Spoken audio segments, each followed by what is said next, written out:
19h08 sur Europe 1. C'est un été difficile pour les fumeurs. Depuis le 1er juillet, l'interdiction de fumer s'est élargie et concerne désormais les abribus, les parcs et jardins publics, les plages ainsi que les abords des bibliothèques, piscines ou écoles. La condition est de respecter une distance de 10 mètres, ce qui par conséquent peut aussi poser problème à certaines terrasses de cafés ou restaurants. L'Union des métiers et des industries de l'hôtellerie-restaurant dénonce un dispositif technocrate générateur de situations absurdes et demande un dialogue avec le gouvernement. Franck Delvaux est le président de l'UMIH Paris et Île-de-France.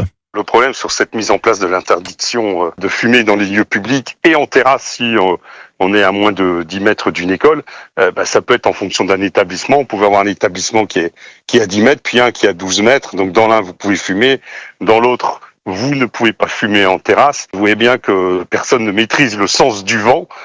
Donc c'est un peu de la concurrence déloyale pour un établissement par rapport à un autre. C'est un peu pareil aussi pour mes collègues en bord de mer où là aussi, selon les terrasses, et c'est pas très clair non plus. Donc il y a eu quelques tiraillements. On crée des problèmes.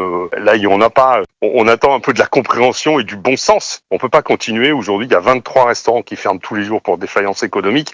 Et j'ai l'impression que là, on continue. Donc il faudrait que le gouvernement prenne conscience que on est dans le pays du tourisme et que demain, il faut quand même aider la restauration traditionnelle si on veut que les touristes aient des endroits où aller quand ils viennent visiter notre pays.